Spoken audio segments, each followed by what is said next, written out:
सभी साथियों को नमस्कार। हम लोग आज संस्कार चिकित्सा की क्लास ले रहे हैं। संस्कार चिकित्सा के क्षेत्र में काफी चिंतन किया हम लोगों ने। कई विषय आप लोगों ने उठाए, कई विषय हमने अपनी तरफ से भी आप लोगों के समक्ष रखे।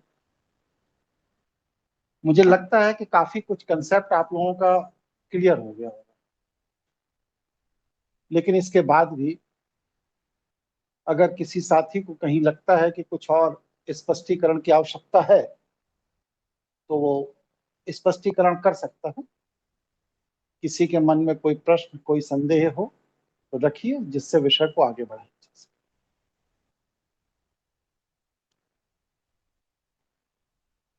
जी प्रणाम, यतिन बोल रहा हूँ। जी एक साथी ने 2-3 दिन पहले एक प्रस्ताव रखा था। आवाज़ आ रही है मेरी?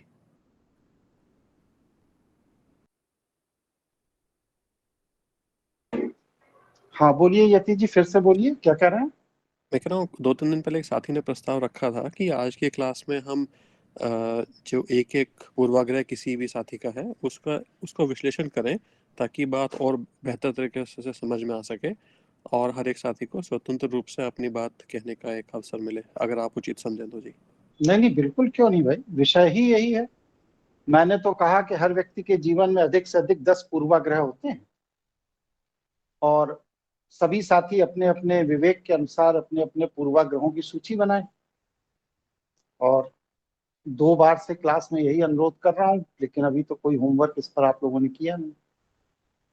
और जब तक आप भी मेहनत नहीं करेंगे तब तक चीजें समझ में नहीं आएंगी। ये बहुत दिखने में बड़ा सरल विषय है, लेकिन ये विषय है थोड़ा गंभीर। तो मैं चाहता हूं कि आज मैंने लिस्ट बना रखी है। मैं एक एक साथी से पूछूंगा और कम से कम एक एक साथी को अपने 1-2 पूर्वाग्रह पर विचार रखने पड़ेंगे। वो रखेंगे तभी चीजों को आगे बढ़ाया जाए।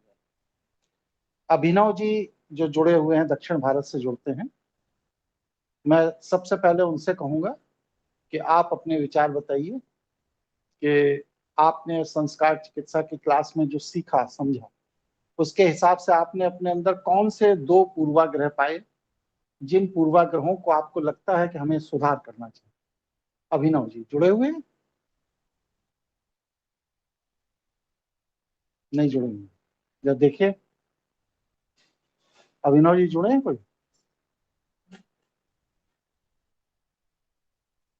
नहीं जुड़े। जी नहीं है। सबसे पहले मेरे ख्याल दीपाली जी का नाम है। दामोदर सेट्टी जी आ जाइए। दामोदर जी जुड़े हैं? दामोदर सेट्टी जी भी नहीं जुड़े। चलिए कोई बात नहीं। दीपाली जी? जी प्रणाम गुरुजी।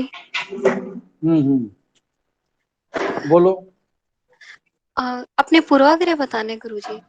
हाँ, 2 पूर्वाग्रह ऐसे बताइए जिसमें आप समझती हैं कि आपको सुधार करने की जरूरत है। गुरुजी पहला तो यही है कि जिन लोगों से थोड़ा बहुत मनमुटाव हो जाता है और वो हमारे व्यवहार के अनुकूल नहीं है, तो उनको फेस करने में बड़ी प्रॉब्लम होती है। पहले तो जैसे आपने एक बार समझाया था, किसी को अपने सर पे सवार मत होने दो। तो और काफी टाइम से मैं आपको सुन रही हूँ, तो अब जब वो मेरे पास नहीं होते तो मुझे उनकी बिल्कुल याद नहीं आती, उनके बारे में सोचती नहीं हूँ। पर जब वो सामने आते हैं तो मैं फिर से मतलब मेरा मन विचलित सा होने लगता है। मैं कहनी सी कि अब ये पता नहीं क्या बोल देंगे, मैं फिर हर्ट हो जाऊँगी। तो मैं कोशिश करती हूँ ऐसे लोगों से बचने से, फिर मिलने कम जाती हूँ। चलिए, और तो कोई दूसरा पूर्वाग्रह? दूसरा, मैं बच्चों से बहुत ही ज़्यादा अटैचमेंट है कि मतलब मैं किसी के भरोसे छोड़ नहीं सकती बिल्कुल भी। जैसे बाकी माएँ छोड़ देती हैं, मैं बहुत ही ज़्यादा प्रोटेक्टिव हूँ, मुझे लगता है कुछ ज़रूरत से ज़्यादा ही। तो उसका शायद मेरे बचपन का है कि मुझे उतना शायद प्रोटेक्टिव एनवायरनमेंट नहीं मिला, तो मैं अपने बच्चे को देने की कोशिश करती हूँ। तो ये भी मुझे लगता है अति भी अच्छा नहीं होता। तो एक ये है। जी, धन्यवाद। छोड़। दिनेश राठौर जी, देखो जुड़े हैं नहीं जुड़े हैं? नहीं। जितेंद्र कौशिक जी? प्रणाम गुरुजी। हाँ बताइए जितेंद्र जी। जी गुरुजी। जी गुरुजी, मेरा पहला है गुरुजी कि शादी की जो जोड़ियां बनती है गुरु जी वो भगवान तय करता है करके, इसमें थोड़ा मुझे जानना है गुरु जी। और दूसरा ये है कि बच्चे भगवान का रूप होते हैं। ये दो पूर्वाग्रह है गुरु जी, जिसपे मैं थोड़ा सा समझना चाहूंगा। चलिए धीरू जी जो कानपुर से जुड़ते हैं, धीरेन्द्र जी नहीं, मनीष मिश्रा जी,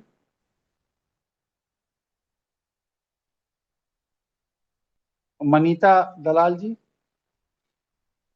हाँ जी गुरुजी मेरे को ऐसा तो नहीं लगता कि किसी पे काम करने की ज़रूरत है, क्योंकि जो थे वो आपको सुनने के बाद काफ़ी हद तक वो क्लियर हो ही गए हैं, क्योंकि पता नहीं था इसलिए वो थे, लेकिन पता लग गया तो वो अब उनको मैंने सोल्व कर लिया है जी।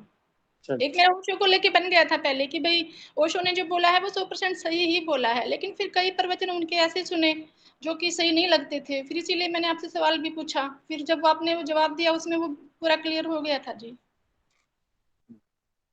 पुनीत जालंधर से, पुनीत जी वैसा। हाँ जी, प्रणाम गुरु जी।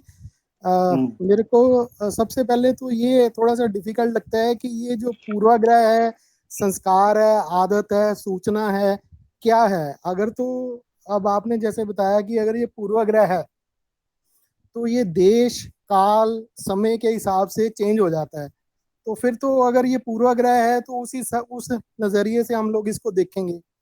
अगर कोई आदत या संस्कार है तो फिर उसको वैसे अकॉर्डिंगली उसको टैकल करेंगे। तो आपने ये अपने अंदर कोई दो पूर्वाग्रह ढूंढे? ऐसे पूर्वाग्रह तो कई हैं, लेकिन जब हम ये सोचते हैं कि ये चेंज हो सकते हैं with the passage of time, देश काल, तो हम लोग उस नजरिए से मैंने अब देखना शुरू किया है कि फलाना व्यक्ति बड़ा चालाक है, चतुर है, तो फिर मैं ये सोचता हूँ कि ये पूर्वाग्रह है, अब इसको टाइम के हिसाब से मतलब चेंज करना चाहिए, तो चलिए इस समझ गया मैं नजरिए से। आपका विषय। हाँ जी। आनंद जायसवाल जी नहीं जुड़े। धीरू कानपुर से, धीरेन्द्र। गुरुजी प्रणाम। बोलिए जी। गुरुजी, हमने देखा है कि एक तो जो जनरल होता है कि बाल कटाने वाला, कि इस दिन फला दिन नहीं कटाना, नहीं और तो इस तरह का एक पूर्वाग्रह मेरा भी है कि शनिवार को हमको बचपन में किसी ने बोल दिया था, पंडित ने, कि तुम शनिवार को बाल नहीं कटाना। तो तब से मेरे दिमाग में वही है कि एक तो ये पूर्वाग्रह है, तब से बैठ गया है। और दूसरा ये कि जब कैसे कहीं जाओ तो छींक दो, तो अगर छींक सुनाई पड़ जाए तो फिर वो काम अशुभ हो जाता है, तो उसके चक्कर में फिर रुक जाओ, तब पानी पियो तब जाओ। इस तरह के एक दो पूर्वाग्रह मैंने देखे कि ये इस तरह का हमारे मन में भी चलता है। ये है गुरु जी। सोमनाथ प्रजापति जी। जी गुरु जी प्रणाम।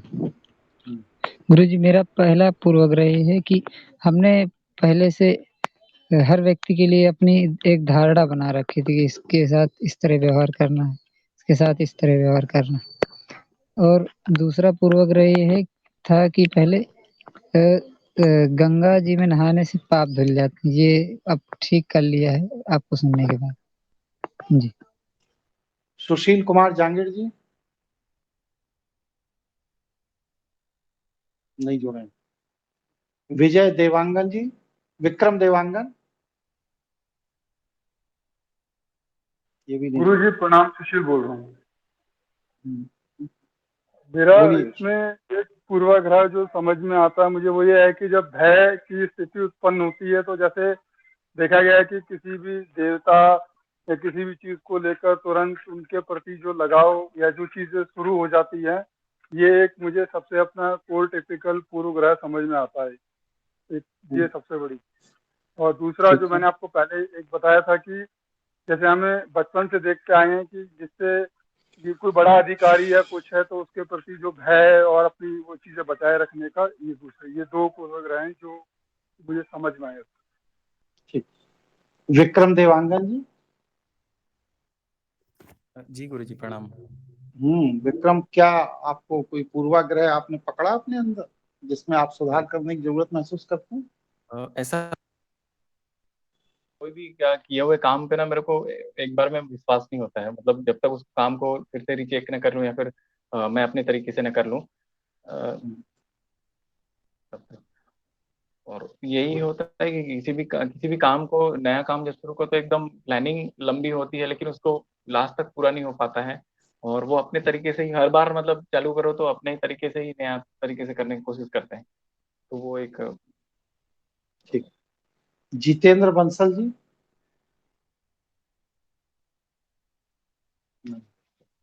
विवेकशील जी। जी गुरु जी, मेरा जो पूर्वाग्रह लास्ट टाइम मैंने बताया था, ज्यादातर ये धर्म और भगवान से जुड़ा हुआ है। जैसे किसी स्पेसिफिक दिन ये आप ये खाना या ये कपड़ा पहनना है, ये तो हो गया। और दूसरा भगवान पर या भाग्य पर बहुत ज्यादा विश्वास करना है, जो होगा वो भाग्य के भरोसे होगा या ऐसा कुछ करके भगवान ये कर रहे हैं। ये दो मतलब धर्म से संबंधित है अभी जो पूर्वाग्रह। वैसे तो पूर्वाग्रह तो मैं लिख रहा हूँ गुरु जी, फिर बाद में शेयर करूंगा।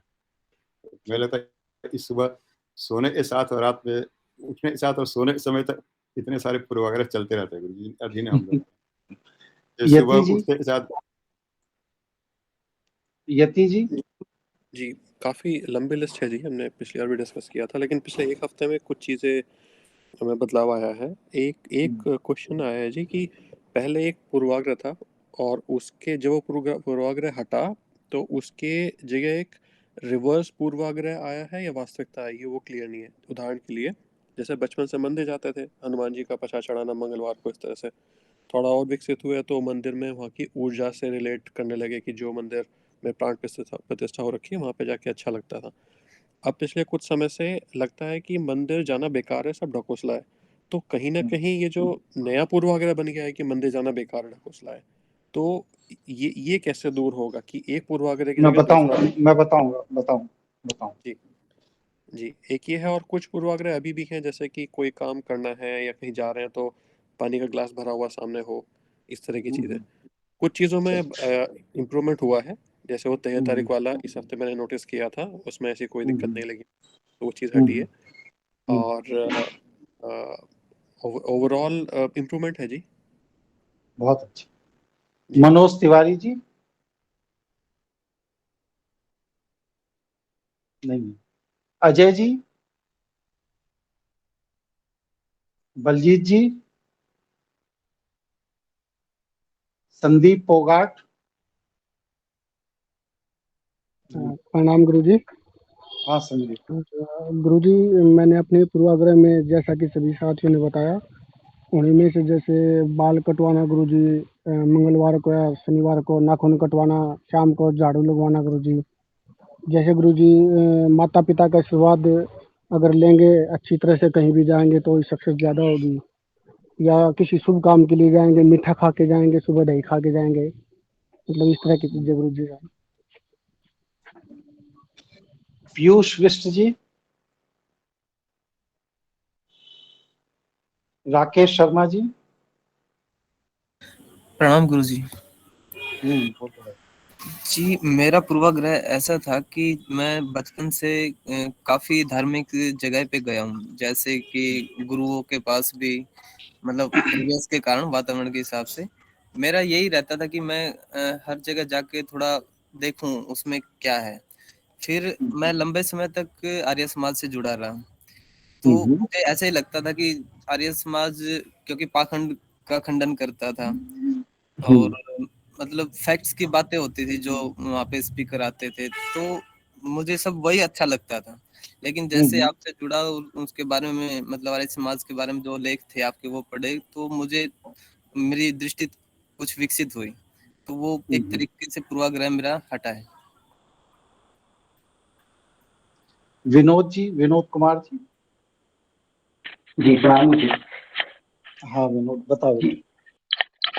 जी वैसे तो सही पूर्वाग्रह था, वैसे बचपन से मुझे बड़ी समस्या रहती, लेकिन जब से आपसे जुड़ा हूं तो तकरीबन पहले मैं बड़ा हटी टाइप का होता था, लेकिन धीरे धीरे अब थोड़ा संभाव सा आ गया है। लेकिन जो दो मुझे मेजर से लगे, जो बाल्यकाल से मुझे समस्या है, एक ऐसा होता है जैसे तमोगुण वाला व्यक्ति है कोई भी, तो मेरी उसके साथ एक मानसिक प्रवृत्ति नहीं मिलती, उसकी वैचारिक नहीं मिलती, थोड़ा मैं उससे कहीं ना कहीं भयभीत सा रहता हूँ।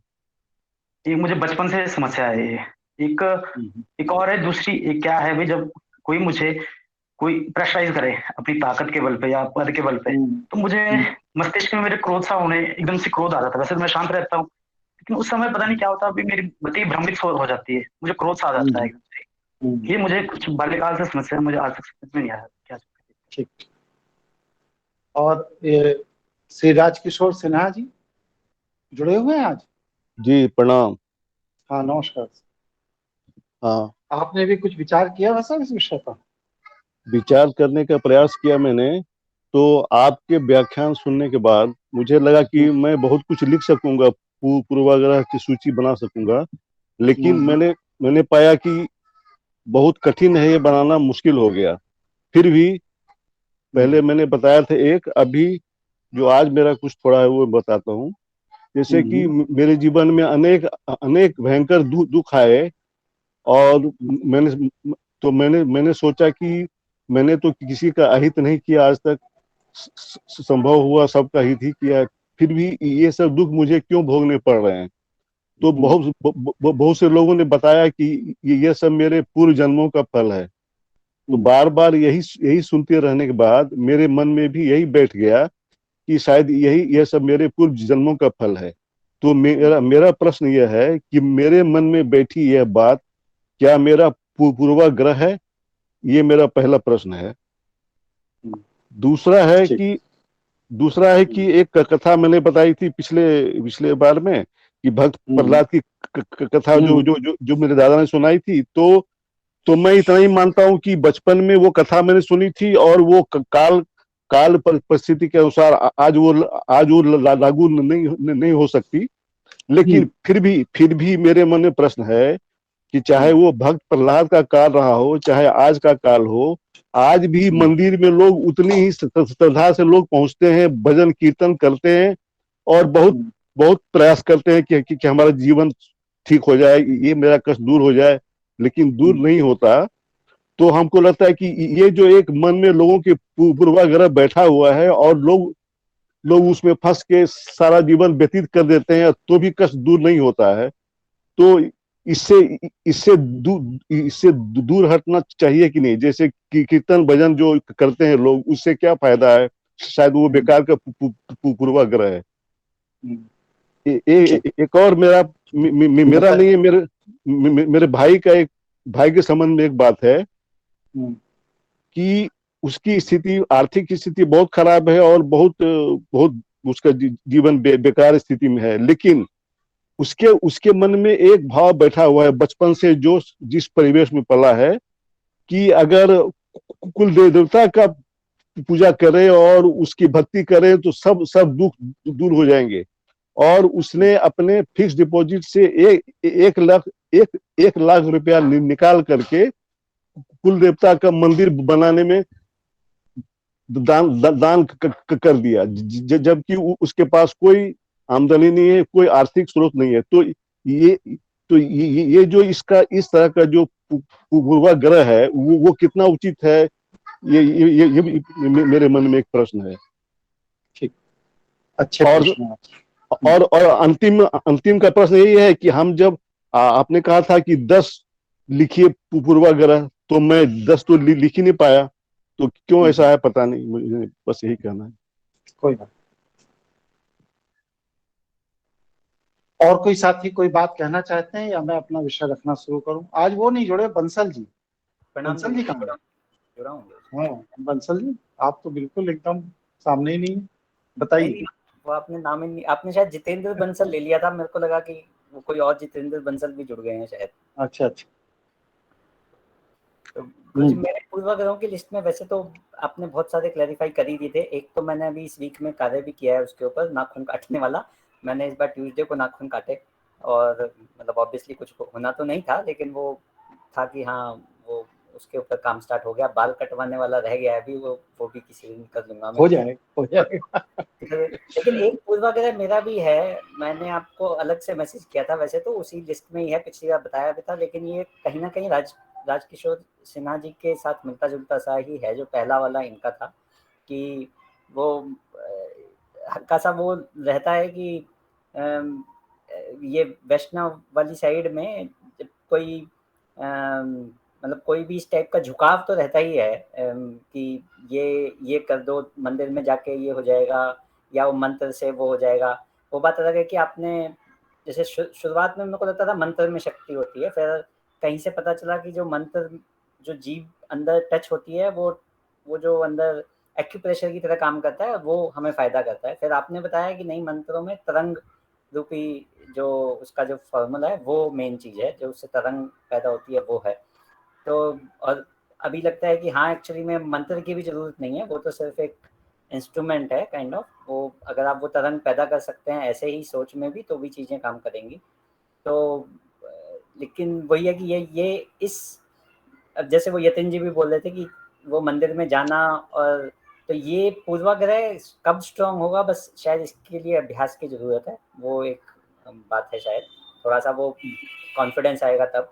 लेकिन वो कॉन्फिडेंस अभी आता नहीं है, मतलब वो सुन तो लिया है, लेकिन वो शायद अभ्यास पे आएगा मुझे लगता है। लेकिन वो कब आएगा वो नहीं पता है, वो शायद टाइम लगेगा। लेकिन हाँ, वो अभी भी डर रहता है हल्का सा, जैसे वो डर अंदर से वो निकल नहीं पाया कि हाँ, वो भगवान से आप पंगा तो ले लेते हैं, देवताओं से भी ले लेते हैं, लेकिन वो कहीं ना कहीं फिर भी एक हल्का सा वो अंदर 1% कहीं कोने में ऐसा हल्की सी आवाज आ रही होती है, अरे रुक जा भाई, मतलब वो मतलब, तो वो एक चीज है, वो अभी भी थोड़ी सी वो उतनी क्लैरिफाइड नहीं है कि जैसे कोई आएंगे, कोई पापा के गुरुजी आ गए, वो कहेंगे अरे बंसल जी आज तो ये है 11,000 रुपये दे दीजिए, 5,000 रुपये दे दीजिए, खाना ढमकाना, तो वो ऐसा लगता है कि हाँ भाई दे दा के छुट्टी करो, पता नहीं वो क्या शराब दे दें, कुछ और दे दें। तो वो एक थोड़ा सा वो डर अभी भी निकला नहीं है, वो एक पूर्वा, मतलब वो नहीं, इसको पूर्वा मतलब आपको आसानी से डरा के पैसे वसूले जा सकते हैं, इसका मतलब ये है।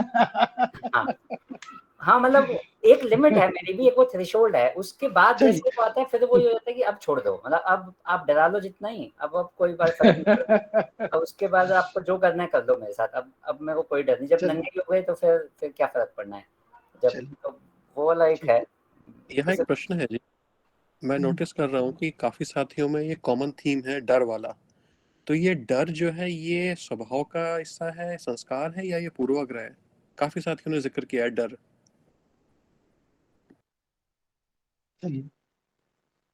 और कोई साथी छूट तो नहीं है जिनका नाम मैं ना ले पाया हूं? नहीं।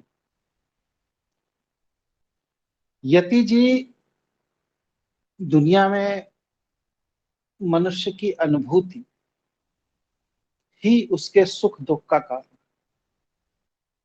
अगर आप चीजों को सकारात्मक दृष्टि से देखते हैं तो आपको सुख की अनुभूति होती है, उसी चीज को आप नकारात्मक दृष्टि से देखते हैं तो आपको दुख की अनुभूति। हर आदमी जो भय, एक मैंने इस पर मतलब प्रॉपर एक प्रवचन दिया था, भय का मनोविज्ञान, एक पूरा 1.25 घंटे का मेरा वक्तव्य है, उसको सुनिएगा। होता क्या है कि हम अपूर्ण में पूर्ण को खोजते हैं। ये जो संसार है, ये जो दुनिया है जो ईश्वर ने बनाई है, ये मैंने कई बार पहले भी कहा है कि ये मात्र हमको प्रशिक्षित करने के लिए बनाया है। जैसे मिलिट्री के सैनिकों को प्रशिक्षित करने के लिए एक प्रशिक्षणशाला बनाई जाती है, वहां पर उनको सुबह 3:30 बजे उठा दिया जाता है, 8, 10, 15 किलोमीटर दौड़ाया जाता है, तपती धूप में भी उनसे एक्सरसाइज कराई जाती है, उनको भारी भारी वजन उनके कंधे पर लाद दिए जाते हैं और पहाड़ चढ़ाया जाता है, वगैरह वगैरह, बहुत तरह की एक्सरसाइज करते हैं। ये सारी चीजें क्यों कराई जाती है? बस सिर्फ एक उद्देश्य होता है कि उस सैनिक के अंदर विपरीत परिस्थितियों को लेकर परिपक्वता आए, उसमें आत्मविश्वास विकसित, नकारात्मक परिस्थिति में भी वो अपने सर्वाइवल के लिए लड़ सके, और कोई कारण। ठीक इसी तरह ईश्वर ने जो इस ब्रह्मांड की रचना की वो एक प्रशिक्षणशाला है। इसमें वो हमें भेजता है प्रशिक्षित होने के लिए। हमारे अंदर जो अहम आकार लेकर अहंकार बन जाता है, और उस अहंकार के छोटे छोटे टुकड़े जो संस्कार के रूप में विकसित होते हैं, और वह संस्कार बुद्धि और चित्त को लेकर के जब बिंब में प्रवेश करता है और आत्मा का निर्माण करता है, तो वह आत्मा इस पिंड को धारण करती है या किसी दूसरे पिंड को धारण करती है। जीव जंतु पशु पक्षी वनस्पति कुछ भी बन सकता है। फिर बनने के बाद क्या होता है? बनने के बाद प्रशिक्षण का दौर शुरू। प्रशिक्षण का तात्पर्य ही है भय और दुख। भय और दुख ही ब्रह्मांड का सत्य है।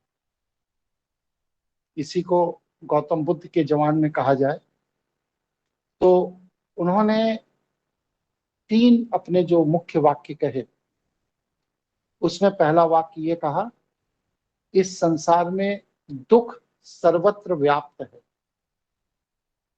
दूसरा वाक्य उन्होंने कहा, इस दुख से बचा जा सकता है। और तीसरा वाक्य उन्होंने कहा कि दुख से बचने के लिए ज्ञान आपका सहायक है। इसी को हम लोग अपने शब्दों में कहते हैं कि जो व्यक्ति सेना में प्रशिक्षण लेने जा रहा है, वो अगर वहां उस प्रशिक्षण के दौरान सुख की कामना करे कि आराम से 9 बजे सो के उठेंगे, आराम से लेटेंगे बैठेंगे, मुलायम घास के ऊपर सोया करेंगे, बढ़िया बढ़िया खाने को मिलेगा, बढ़िया बढ़िया कपड़े मिलेंगे, कोई शारीरिक श्रम नहीं करना पड़ेगा, कोई बौद्धिक श्रम नहीं करना पड़ेगा, इस तरह की अवधारणा के साथ अगर वह प्रशिक्षण लेने जाता है तो उस व्यक्ति को ज्यादा दुख की अनुभूति होती, क्योंकि वह एक पूर्वाग्रही मनोचित्त के साथ जा रहा है। और जो बच्चा ये मानकर जाता है कि वहां पर जाकर तो 3:30 बजे उठना ही पड़ेगा, 8-10 किलोमीटर दौड़ना ही पड़ेगा, भारी भारी सामान को लेकर के पहाड़ पे चढ़ना ही पड़ेगा, जितने भी प्रशिक्षण के तरीके हैं वो सब करने ही पड़ेंगे, यही करने हम जा ही रहे हैं, तो वह अपनी एक मानसिक तैयारी से जा रहा है। हम लोगों के साथ क्या है कि हम लोगों का जो जन्म होता है, उस जन्म के बाद हमें गलत तरीके से प्रशिक्षित किया जाता है। जब हम छोटे होते हैं तो लाड़ दुलार और दूसरी चीजों में हमारे सुख का इतना ख्याल रखा जाता है कि हम ये मानने लगते हैं, ये समझने लगते हैं कि संसार में सुख को प्राप्त किया जा सकता है। कोई व्यक्ति इस संसार के सुख को धन में ढूंढने लगता है, कोई व्यक्ति इसको यश में ढूंढने लगता है, कोई व्यक्ति इसको संपत्ति में ढूंढने लगता है, कोई व्यक्ति इसको अपनी कामना और वासना में ढूंढने लगता है। मतलब जो सोचने का नजरिया है, जो बचपन से हमको प्रशिक्षण दिया जाता है कि संसार में सुख को प्राप्त किया जा सकता है, बशर्ते उसके लिए आपको अच्छे पढ़ने की जरूरत है, अच्छी नौकरी की जरूरत है, अच्छे भारत के नागरिक बनने की जरूरत है, धर्म का अनुकरण करने की जरूरत है, भगवान का पूजन करने की जरूरत है, नियमित सुंदरकांड पढ़ने की जरूरत है, हनुमान चालीसा पढ़ने की जरूरत है, दुर्गा सप्तशती पढ़ने की जरूरत है, रोज 3 माला ओम नमः शिवाय की करने की जरूरत है, वगैरह वगैरह, घंटा घड़ियाल बजाना, सब कुछ इसी में आ गया। तो ये सब हमको बताया जाता है बचपन से कि इन चीजों को करने से आपको सुख मिले,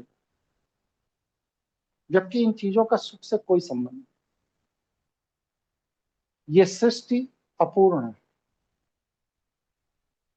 ईश्वर ने इसको पूर्ण नहीं बनाया और जानबूझकर नहीं बनाया, क्योंकि अगर ईश्वर ने इसको पूर्ण बना दिया होता तो हमारा जो अहम है वो उस पूर्णता की स्थिति को प्राप्त करके और मजबूत होता।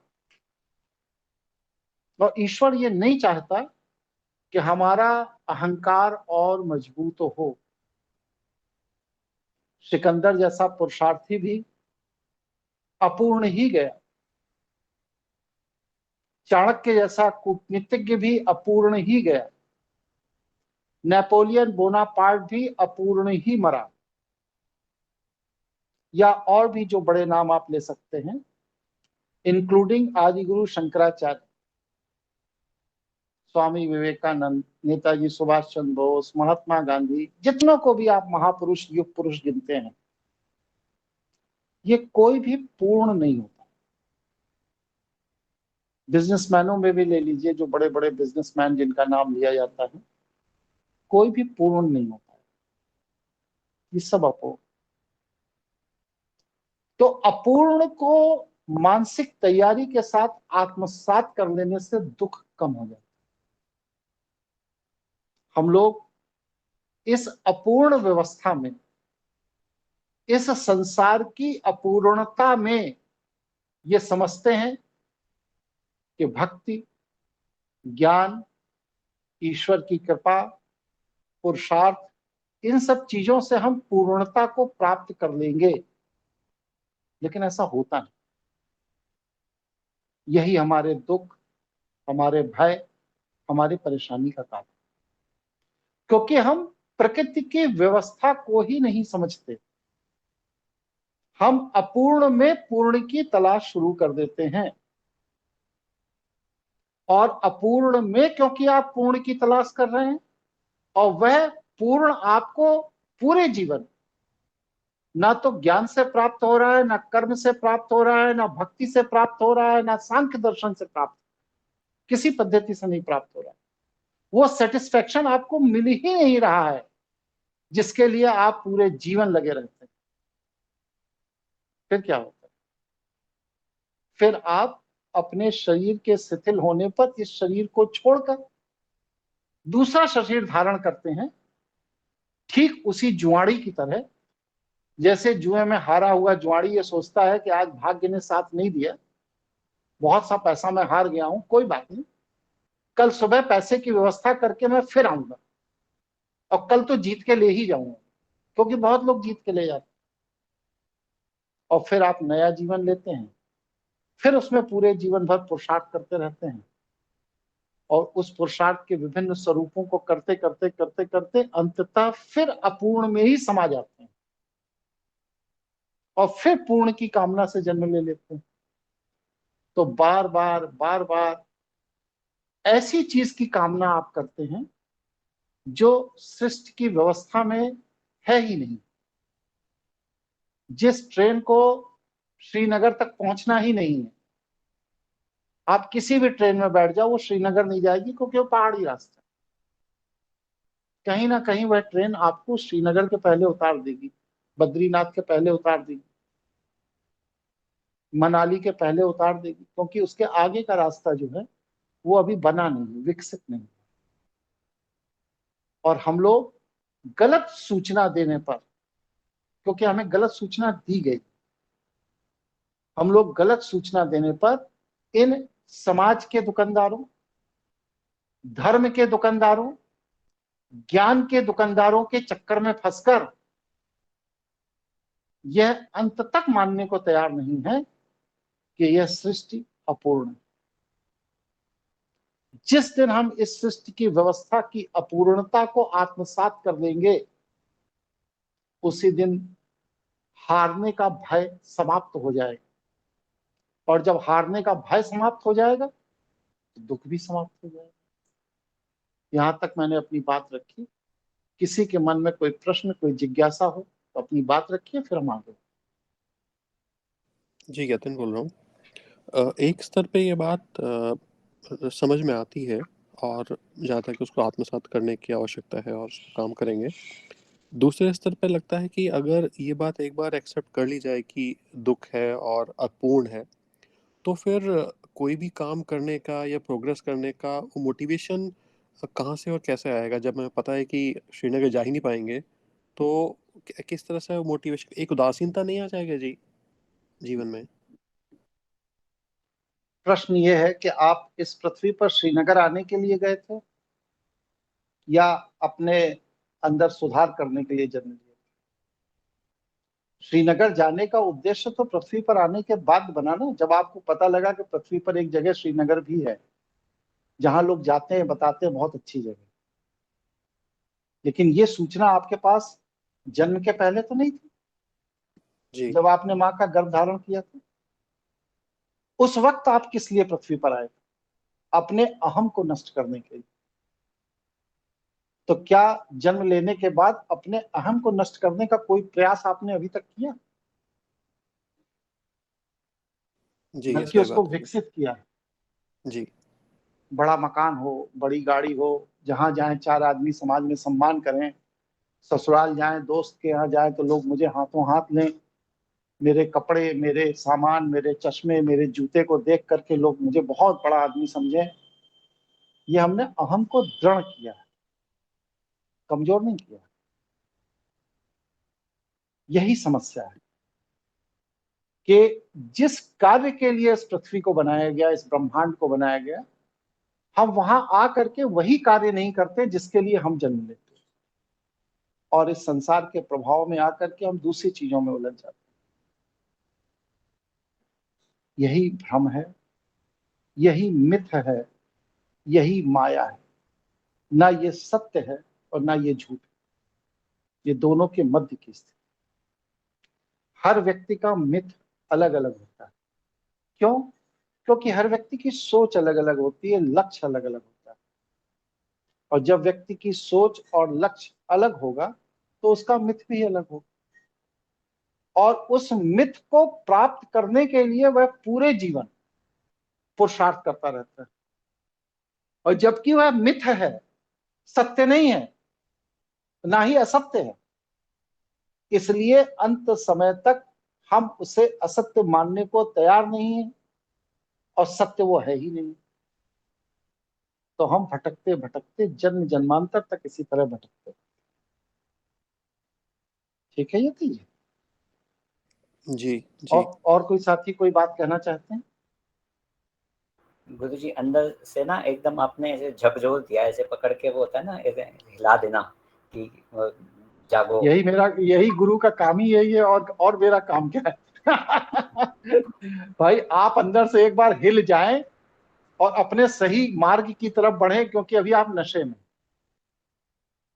माँ का नशा, पाप के दिए हुए ज्ञान का नशा, गुरु का ध्यान का नशा, धर्म गुरुओं का नशा, नेताओं का नशा, सब तरह तरह की अफीम बेच रहे हैं, और आपको ये समझा रहे हैं कि ये जो मैं अफीम बेच रहा हूं यही सत्य है, बस इसी में आनंद की प्राप्ति होगी। नेता अपनी अफीम की पुड़िया लिए घूम रहा है, फिल्म कलाकार अपनी अफीम की पुड़िया लिए घूम रहा है, शिक्षक अपने अफीम की पुड़िया लिए घूम रहा है, माता पिता, गुरु, धर्म गुरु जितने हैं सब अपनी अपनी अफीम बेच रहे हैं।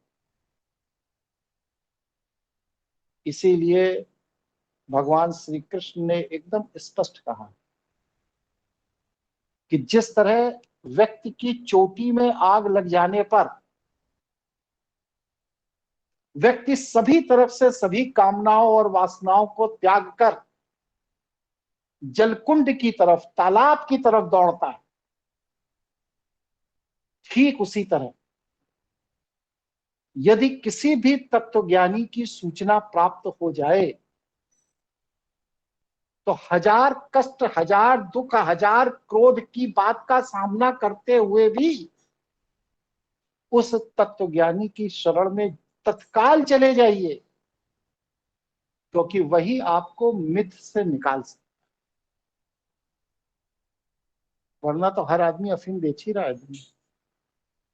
पत्नी भी बेच रही है, बच्चा भी बेच रहा है, माँ बाप भी बेच रहे हैं, सब बेच रहे हैं अपना अपना अफीम।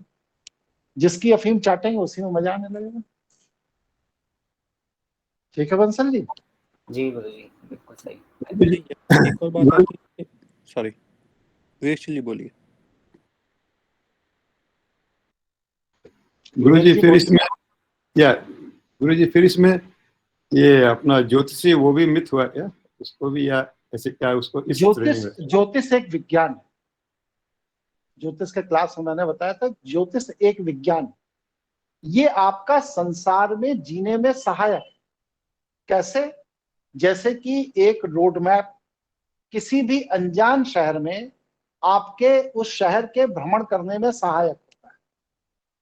आपको कहाँ जाना है, क्या करना है, किस गली से निकलना है, किस लक्ष्य की तरफ पहुंचना है, इस सबको देखने के लिए रोड मैप अगर आपके पास है तो वो आपका सहायक है। इसी तरह ज्योतिष भी इस संपूर्ण जीवन में आपका सहायक, लेकिन सत्य वह भी नहीं है। यहां पर सत्य और असत्य की चर्चा हो रही, माया की चर्चा हो रही। माया, योग माया, महामाया, जिसके 3 चरणों का वर्णन श्रीमद् भगवत गीता में किया, जिसके प्रभाव में मनुष्य ही नहीं देवी देवता तक फंसे हुए। अगर वो है भगवान श्री राम से ज्यादा मर्यादा पुरुषोत्तम हम और आप नहीं हो सकते,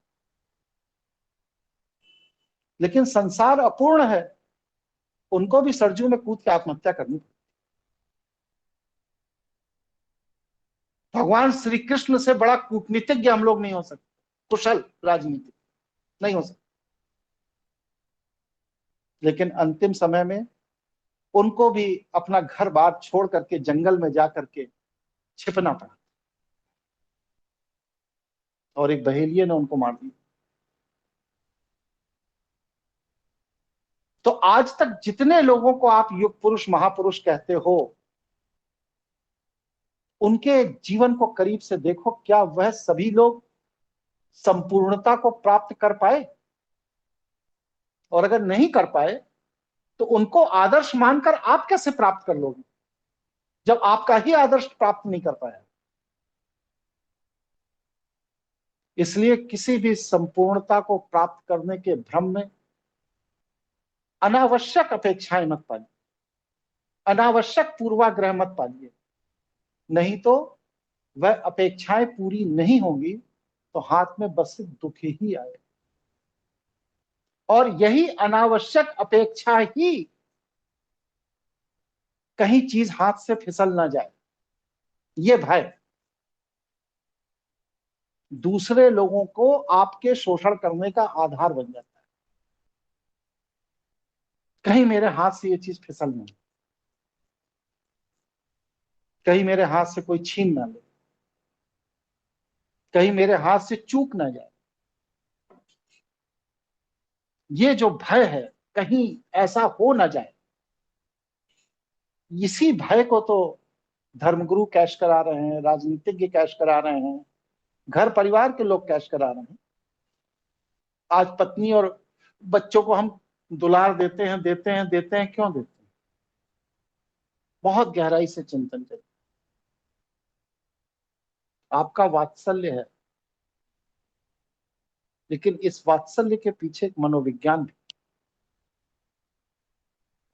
आप अपने वात्सल्य के प्रभाव में देते हैं, लेकिन एक समय के बाद जिसको आप वह सुख दे रहे हैं, वह जब समझ लेता है कि अब ये मेरे ट्रैप में फंस चुके हैं, चाहे वो पत्नी हो, चाहे बच्चा हो, चाहे धर्मगुरु हो, चाहे माँ हो, चाहे बाप हो, कोई भी, वो आपको एग्जामिन करता है। और जब वो समझ लेता है कि अब ये मेरे प्रभाव में पूरी तरह फंस चुके हैं, तब वह आपसे उस तरह की अपेक्षाएं करने लगता है जो उसे नहीं करनी चाहिए। और आप क्योंकि उसके ट्रैप में फंस चुके होते हैं, इसलिए आप अपने सुख को उन्हीं अपेक्षाओं को पूरा करने में ही प्राप्त होने की संभावना समझने लगते हैं, और फिर धीरे धीरे धीरे धीरे चीजें आपके नियंत्रण से बाहर होती हैं, क्योंकि आप वहां बस सिर्फ अपने और अपने परिवार को सुखी रखना चाहते हैं, जो कभी नहीं हो। इस धरती पर कोई ऐसा परिवार नहीं है, कोई ऐसे पति पत्नी नहीं है, कोई ऐसे माता पिता, सास ससुर, भाई बहन, बंधु, रिश्तेदार नहीं है जहां पर एक दूसरे से सभी लोग पूर्ण रूप से संतुष्ट। धनाढ्य से धनाढ्य परिवारों में भी मैंने अंतर कलह देखी, और गरीब में तो होना स्वाभाविक। बड़े बड़े राजनीतिक घराने अहंकार के अंतर कलह में ही नष्ट। इंदिरा गांधी से ज्यादा ताकतवर कौन था? लेकिन मेनका गांधी और उनके बीच में जो नहीं बन पाई बात, उसके कारण मेनका गांधी को इंदिरा गांधी के घर छोड़ना पड़ा।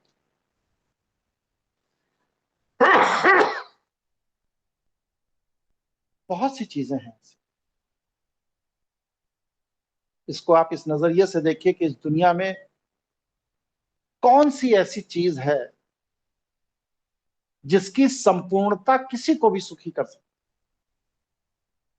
अंततः आपके हाथ में आएगा कुछ भी नहीं, और जब कुछ भी नहीं है तो फिर किसी संपूर्णता के पीछे भागना ही क्यों। जैसे चल रहा है चलने दीजिए, जो बेस्ट कर सकते हैं करते रहिए, जो आपका कर्तव्य है उसका पालन करिए, ना किसी को अपने प्रभाव में लीजिए ना किसी के प्रभाव में जाइए। यही जीवन, सही जीवन।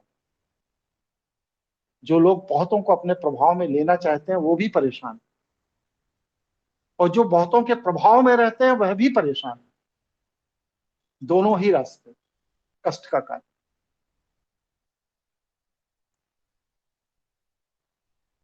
मैं अपने विषय को और एक्सप्लेन करूं या समझ में आ गया मेरा विषय आप लोगों को? नहीं गुरुजी, थोड़ा और एक्सप्लेन करिए, धीरू बोल रहे हैं।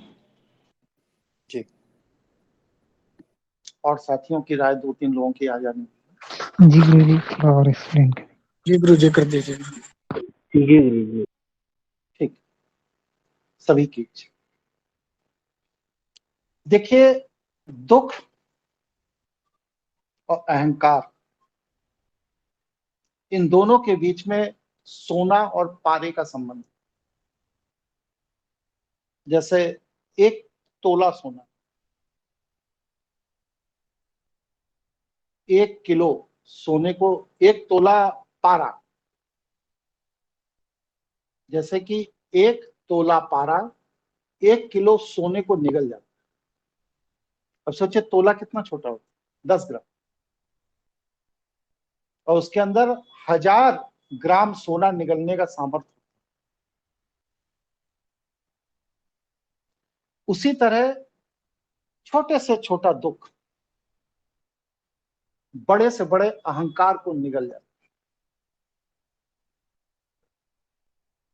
ये दुख वास्तव में ईश्वर का वरदान है। अगर किसी को दुख प्राप्त हुआ है तो ये समझ लो कि ईश्वर ने उसको सही दिशा की तरफ बढ़ने की प्रेरणा दे दी।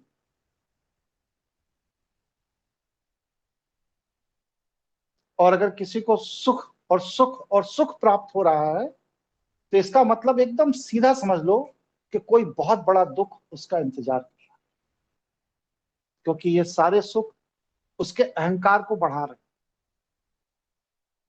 और अहंकार जितना वर्तमान में है, अभी वह इतना परिपक्व नहीं हुआ है अहंकार कि ईश्वर उसे नष्ट करने के लिए आपको दुख दे। अभी इतना परिपक्व नहीं हुआ है, कच्चा फल है। इसलिए ईश्वर आपको सुख देता है कि उस फल को पकने दीजिए। और जब वह फल पूरी तरह पक जाता है तब बड़े से बड़ा फल अहंकार का, छोटे से छोटा दुख निगल जाता है।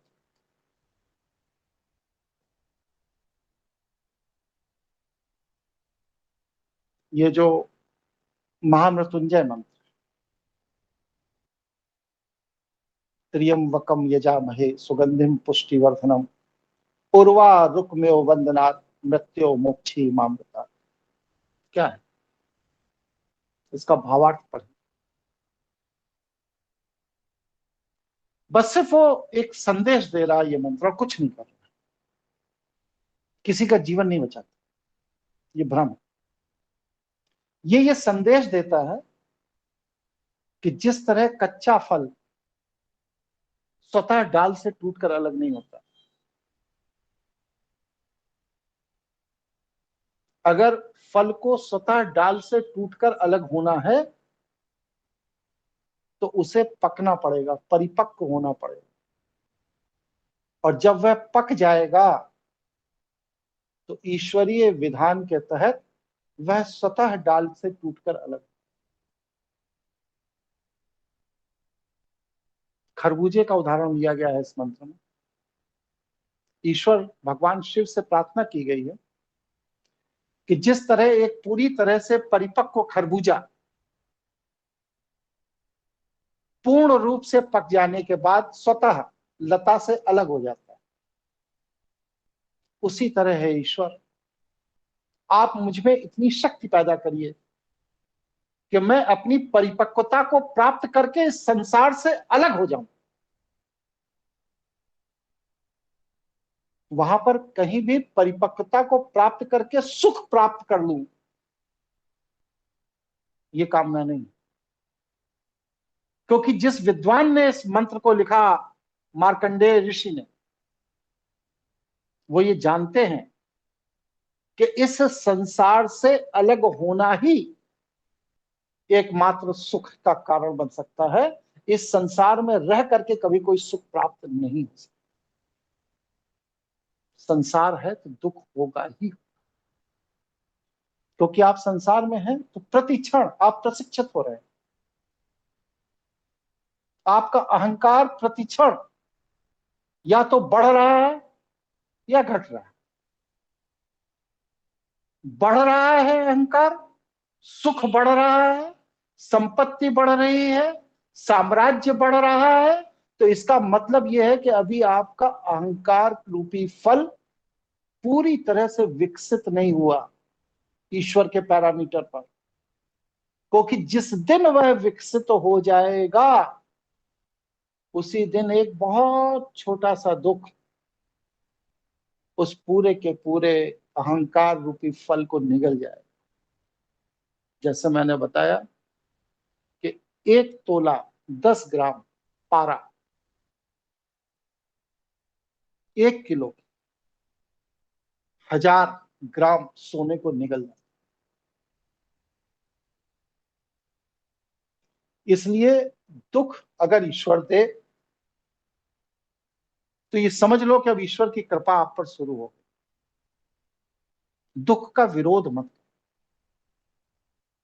दुख आपको निर्बल बनाने के लिए, आपके अंदर निर्मलता प्राप्त करने के लिए, आपके अंतः चेतना को सक्रिय करके चित्त के अंदर के विकारों को खत्म करने के लिए आपको दुख मिलता है। तभी तो जब दुख मिलता है तो व्यक्ति कहां जाता है? अपने अंदर प्रवेश करता है। कोई ऐसा व्यक्ति मिला आज तक किसी को जो आनंद और सुख की अवस्था में अपने अंदर प्रवेश किया हो? ना, करेगा ही नहीं, प्रकृति का विधान ही नहीं। मां मर गई, पत्नी मर गई, बेटा मर गया, उस समय व्यक्ति अपने अंदर प्रवेश करता है। संतान पैदा हो गई तो व्यक्ति अपने अंदर प्रवेश नहीं करेगा, उस संतान में लिप्त हो जाएगा। विदेश में बढ़िया नौकरी मिल गई, आदमी अपने अंदर प्रवेश नहीं करेगा, उस विदेश की नौकरी को मैनेज करने के लिए दौड़ पड़ेगा। बड़ी गाड़ी खरीद ली, उस गाड़ी को चलाकर उसका आनंद लेने के लिए दौड़ पड़े। अपने अंदर व्यक्ति कब प्रवेश करता है? कब? जब उस पर ईश्वर की कृपा से एक बड़ा दुख आता है। अगर ओशो की प्रेमिका न मरी होती, चंद्रमोहन जैन की, तो चंद्रमोहन जैन कभी भी ओशो नहीं बनता। या इसी तरह और भी बहुत से उदाहरण बहुत सी चीजों में दिए जा सकते। इसलिए दुख ईश्वर का वरदान है, क्योंकि संसार के मिथ से निकलने का एकमात्र तरीका ही है कि आप दुख के गिरफ्त में आ जाए, दुख के प्रभाव में आ जाएं। क्योंकि जब तक आप दुख के प्रभाव में नहीं आएंगे, तब तक इस संसार में आपको हर जगह आनंद ही आनंद दिखेगा, जो संसार में है ही नहीं। दिखेगा, जैसे रेगिस्तान में जगह जगह पानी दिखता है लेकिन होता नहीं, और आप उस पानी के पीछे दौड़ते रहो।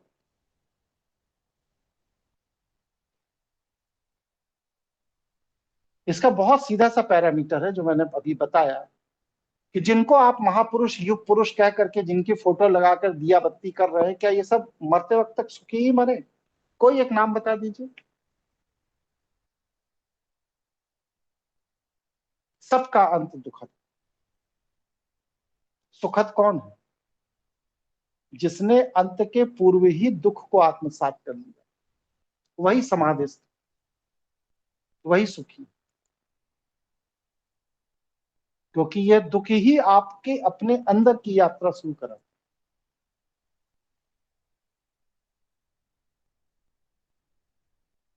आपका दुख आप में आत्मविश्वास पैदा करता।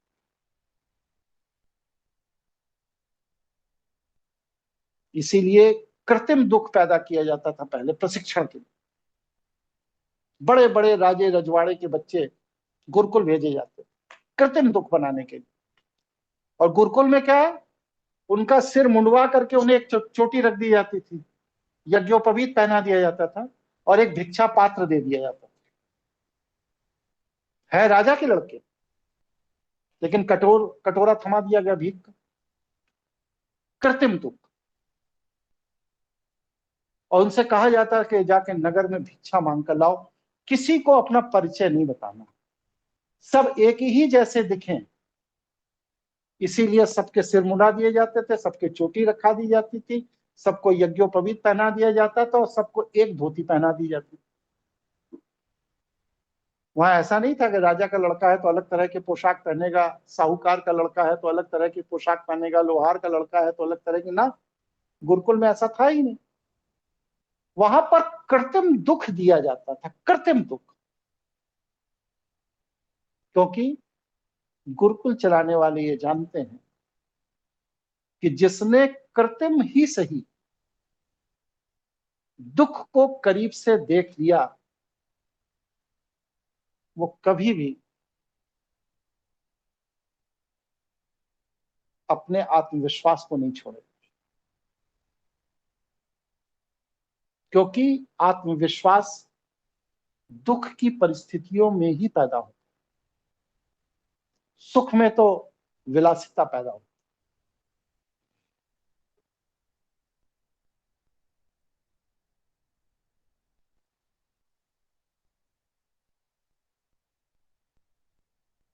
है। दुख के कारणों पर भी कुछ चर्चा करूं या इतने से बात समझ में आ गई कि दुख पैदा ही क्यों होता है? ये जानना चाहते हैं आप लोग? जी जी जी गुरु जी बता दीजिए।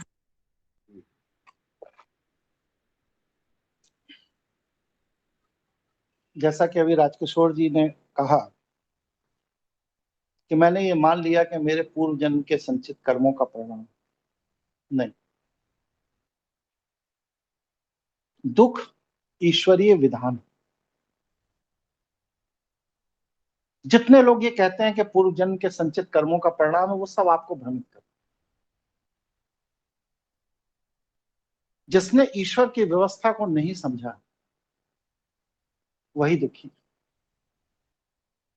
जिसने समझ लिया वो दुख से परे चला, क्योंकि उसने ये मान लिया कि संसार में खेलने की शर्त ही यही है कि आप दुख को करीब से देखें। और जब दुख को करीब से देखना ही है प्रतिक्षण, तो फिर उससे दुखी क्या होना? ये परिपक्वता। तो सबसे पहली चीज क्या है कि दुखी कौन है? वह व्यक्ति जिसने दुख को करीब से देखा ही नहीं। जिसने दुख को करीब से देख लिया, वो व्यक्ति फिर दुख से दुखी नहीं होता, दुख में समभाव को प्राप्त कर लेता। संसार एक व्यवहारिक ज्ञान से चलता है, किसी भी मंदिर में ढोलक मजीरा पीटने से नहीं चलता, और ना रेडियो पर मन की बात कहने से चलता है। ये सब टेम्परेरी उपाय है।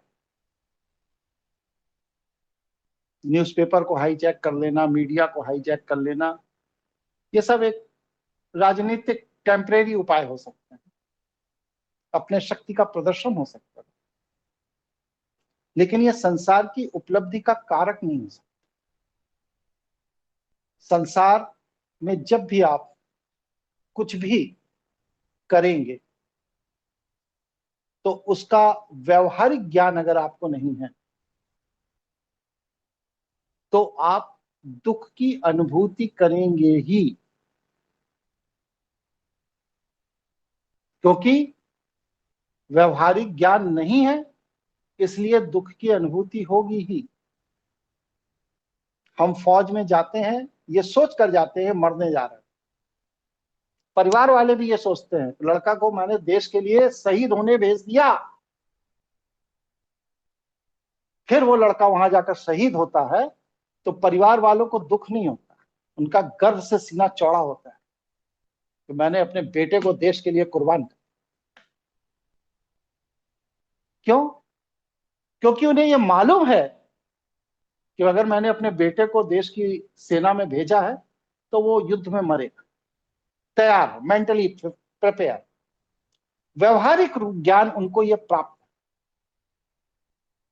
तो वहां बेटे की मृत्यु की सूचना पर बाप का दिल छोटा नहीं होता, बाप का कलेजा फूल जाता है कि मैंने अपने एक बेटे को देश के लिए कुर्बान कर दिया। क्यों? क्योंकि उन्हें व्यवहारिक ज्ञान है इस बात का कि फौज में अगर मैंने बेटे को भेजा है तो वह मर सकता है। यही व्यवहारिक ज्ञान जब तक नहीं है तब तक हर व्यक्ति हर घटना के रिएक्शन से दुखी। दुख ईश्वर की व्यवस्था को समझने के बाद होता ही नहीं। इसी को कहा गया योग अवस्था, समाधि अवस्था। योगी में क्या ऐसा विशेष हो जाता है? कुछ नहीं हो जाता, बस सिर्फ वह योगी व्यक्ति, तपस्वी व्यक्ति, साधक व्यक्ति, समाधिस्थ व्यक्ति ईश्वर की व्यवस्था को समझ लेते, बस, और कुछ नहीं होता उसमें। और जब वह ईश्वर की व्यवस्था को समझ लेता है तो वो ये जान जाता है कि ये जो कार्य हो रहा है इसका परिणाम कौन सा दुख है, ये जो दूसरा कार्य हो रहा है इसका परिणाम कौन सा दुख है। सुख नहीं देख रहा है, उसे मालूम है कि हर परिणाम, हर कार्य, हर एक्शन का जो अंतिम रिएक्शन है वो दुखी ही है। इसलिए हर क्रिया के अंतिम दुख को वह पहचानने लगता है अपनी योग साधना तपस्या से। और जब वह अपने अंतिम परिणाम को जान जाता है तो फिर वह उस दुख से विचलित नहीं होता और उस दुख की यात्रा के दौरान बीच में जो सुख मिलता है उस पर आनंदित भी नहीं होता। इसीलिए योगी सदैव सम होते हैं, ना अधूरी यात्रा के सुख से आनंदित होते हैं, ना यात्रा के अंतिम परिणाम से प्राप्त दुख से दुखी होते, क्योंकि उन्हें यात्रा का सुख का भी अंदाज होता है और यात्रा के अंतिम परिणाम के दुख का भी अंदाज।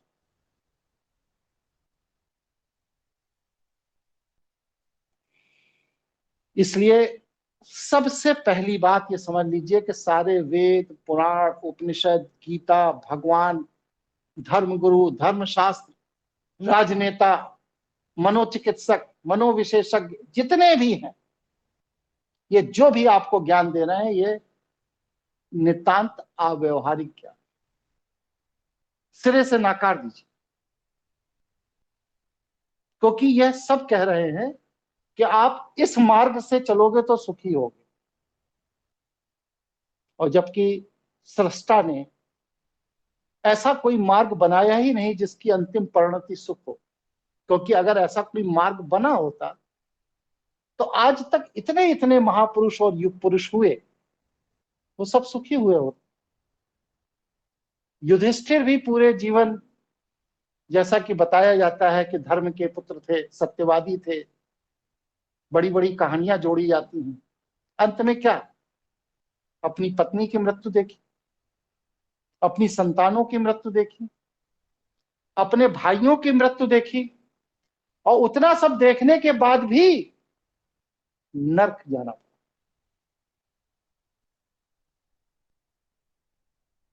इसलिए जितने भी सुख के मार्ग दिखाने वाले ग्रंथ हैं, यह सब आपका समय बर्बाद कर रहे हैं, आपको मूर्ख बना रहे हैं, आपको धोखे में रख रहे हैं। यही सारे के सारे धर्म ग्रंथ मिथ्य हैं,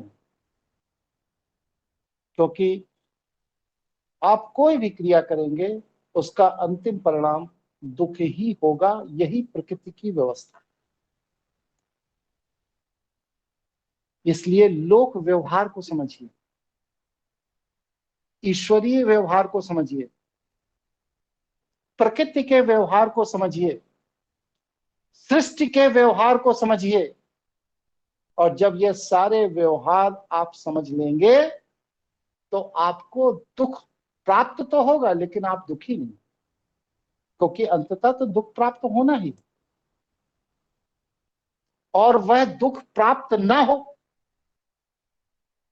यह आपकी कामना है। ये जो आपकी कामना है, यही वह अज्ञात भय है जिसका उपयोग सभी धर्मगुरु कर रहे हैं, चाहे वो ईसाई हो, चाहे वह मुसलमान हो, चाहे वह पारसी हो, चाहे वह हिंदू हो, कोई भी धर्मगुरु हो, सब अपने उसी अज्ञात भय जो आपके अंदर सुख प्राप्त करने की कामना के कारण विकसित होता है, उस अज्ञात भय को सब कैश कराते हैं। यीशु मसीह जैसा सरल हृदय का व्यक्ति जब इस संसार ने उसको भी क्रूस पे चढ़ा दिया, मोहम्मद साहब के नवासे कि उन्हीं के अनुयायियों ने हत्या कर दी, हुसैन की,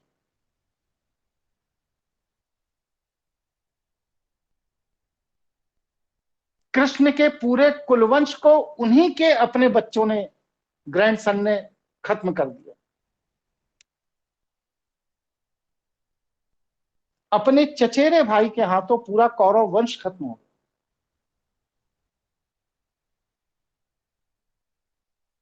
रावण जैसा ज्ञानी विद्वान, वेदों का ज्ञाता, संगीत का ज्ञाता, तंत्र का ज्ञाता, ज्योतिष का ज्ञाता, कोई ऐसा क्षेत्र नहीं था जिस पर उसका कमांड ना, उसका भी अंत दुखद ही रहा। उसके सामने उसका पूरा कुलवंश खत्म हो गया। तो क्या हम और आप रावण से भी बड़े पुरुषार्थी हैं? कृष्ण से भी बड़े योजनाकार हैं? राम से भी बड़ा पराक्रमी है? और जब नहीं है, तो जब वो सुख को प्राप्त नहीं कर पाए तो आप कैसे सुख को प्राप्त कर लोगे? ये अज्ञात भय कि मुझे सुख प्राप्त हो जाए, इसी अज्ञात भय को हमारे धर्म धुरंधर आपके भावनाओं के लिए, आपको उकसाकर लाभ लेने के लिए, आपके ऊपर अज्ञात भय का अतिक्रमण करके आपका शोषण करते हैं। इसलिए इस अज्ञात भय से मुक्त हो जाइए, क्योंकि यह सुख कहीं नहीं कोई दे सकता।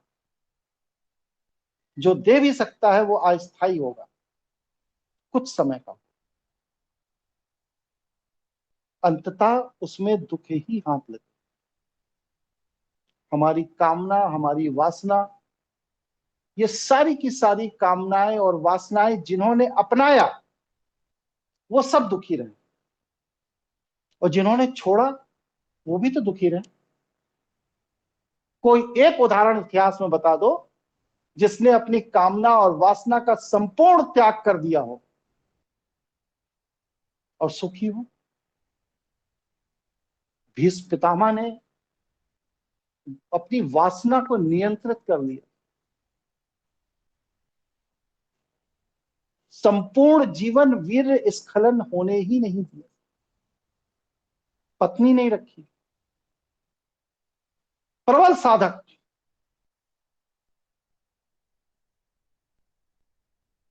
10 दिन तक पूरे महाभारत का अकेला सेनापति,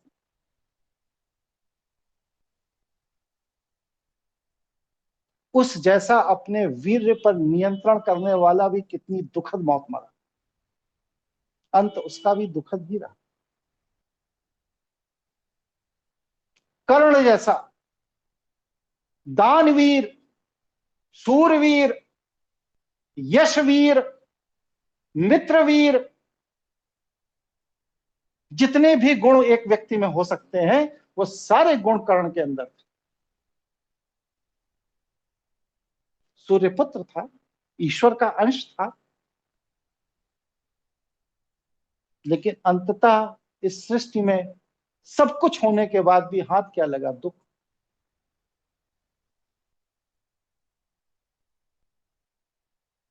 इसलिए जिन्होंने कामना और वासना का अनुकरण किया वो तो दुखी रहे ही, जिन्होंने कामना और वासना को त्याग दिया वो भी दुखी ही रहे। इसलिए इस प्रकृति की व्यवस्था में सुख जैसी कोई चीज है ही नहीं। भविष्य को देखिए, देश काल परिस्थिति को देखिए, अपने आप को देखिए, अपने परिवार को देखिए, जिसके प्रति जो कर्तव्य है उस कर्तव्य का पालन कीजिए। मां के साथ आपका जो कर्तव्य है वो पालन कीजिए, पिता के साथ जो कर्तव्य है वो पालन करिए, मित्र के साथ है वो पालन करिए, पत्नी के साथ है वो पालन करिए, बच्चे हैं उनके साथ है वो पालन करिए। जिसके साथ जो भी कर्तव्य आपका बनता है इस संसार में, इस समाज में, उसका पालन करिए, लेकिन सुख की अपेक्षा मत करिए, क्योंकि किसी भी स्थिति में, कहीं भी, किसी भी स्तर पर अंततः आपके हाथ जो लगेगा वो दुख ही होगा। यही प्रकृति की व्यवस्था है। इसलिए दुख से भयभीत मत। ये जो राजकिशोर सिन्हा जी ने कहा कि लोगों ने यह समझाया कि आपके पूर्व जन्म के संचित कर्मों का परिणाम है जो आप दुख भोग रहे हैं, ये भी वैष्णव द्वारा फैलाया गया पाखंड है।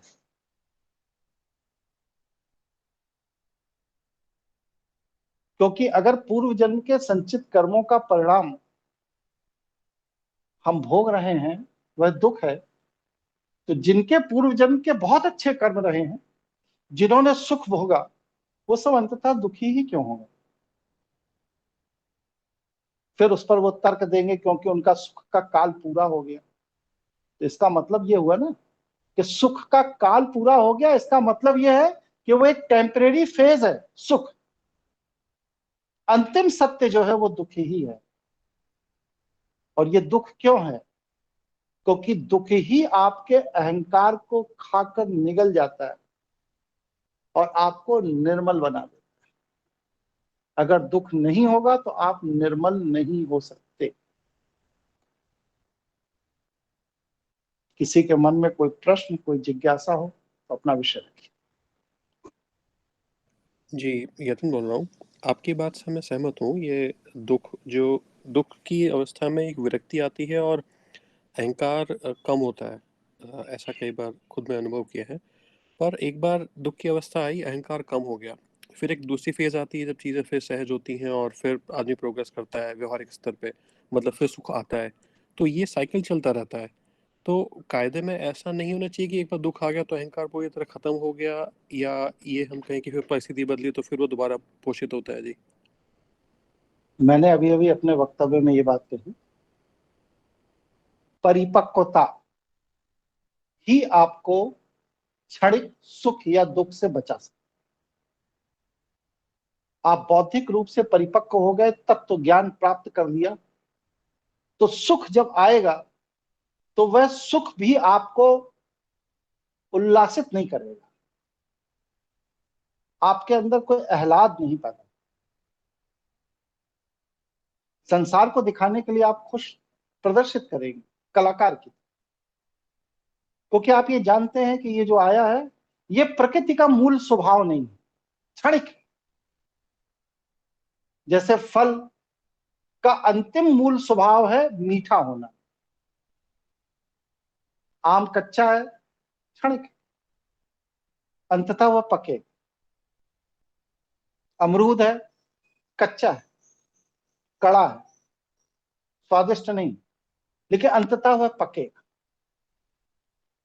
इसी तरह और भी फल है, अंततः वह पकेंगे, ये आप जानते हैं, और पकने के बाद उनका अंतिम स्वरूप क्या होगा, ये होगा। ठीक इसी तरह जब मनुष्य ये जान लेता है कि यह जो वर्तमान में चल रहा है ये मेरी लाइफ का एक टेम्परेरी फेज है, जिसको हम सुख समझते, क्योंकि प्रकृति की व्यवस्था में सुख जैसी चीज नहीं है, वो एक टेम्परेरी फेज है, अस्थायी समय है। तो आप उस सुख में लिप्त नहीं हो। सुख आएगा चला जाएगा, दुख आएगा चला जाएगा, ना सुख में आप लिप्त होंगे ना दुख में आप लिप्त होंगे। ऐसी स्थिति जब आप सुख और दुख दोनों में ही लिप्त नहीं होते तो वह एक परिपक्व योगी की स्थिति होती है, जो तत्वज्ञानी ही हो सकता है। अरष्टावक्र का शरीर 8 जगह से टेढ़ा मेढ़ा था, सही तरह खड़े भी नहीं हो पाते थे, चलना तो बहुत दूर की बात, लेकिन वह जानते थे कि सृष्टि की व्यवस्था में दुख ही है, इसलिए वह उसके लिए कभी आत्मग्लानि में नहीं फंसे। अगर अरष्टावक्र उसी आत्मग्लानि में फंस जाते तो कभी भी वह इतने बड़े तत्वज्ञानी नहीं होते कि राजा जनक को तत्वज्ञान का प्रवचन दे पाते, नहीं होते, क्योंकि वह आत्मग्लानि में फंस जाए। हाय मेरा शरीर सुंदर नहीं है, मैं सीधा खड़ा नहीं हो सकता, मैं चल नहीं पाता हूं, बहुत कष्ट है, बहुत पीड़ा है। और अपने पिता को जो बचाने के लिए राजा जनक के दरबार में उन्होंने शास्त्रार्थ किया, वो भी नहीं करते। क्यों? क्योंकि उन्हें यह पता था कि पिता के शाप के कारण मेरा शरीर तिरछा मिर्छा हो गया। तो उस पिता के प्रति उनके मन में घृणा होता, द्वेष होता, क्रोध होता कि आज पिता के कारण मेरी ये दुर्गति हो रही है। लेकिन वे योगी थे, तत्वज्ञानी थे, तपस्वी थे। वो ये जानते थे कि यही संसार का सत्य, जो आज बहुत सुंदर दिख रहा है वो भी कल वृद्ध होकर कुरूप हो जाएगा। तो जो अंत में कुरूप होना ही है, तो अगर पिता के शाप से मैं पहले ही थोड़ा समय पूर्व कुरूप हो गया तो क्या बुराई, क्योंकि ये अंतिम सत्य।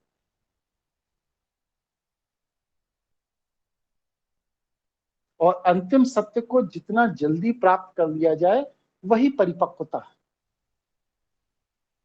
वरना तो काल के प्रवाह में व्यक्ति बह ही रहा है, जन्म जन्मांतर तक बह रहा है, बार बार जन्म ले रहा है भ्रम में।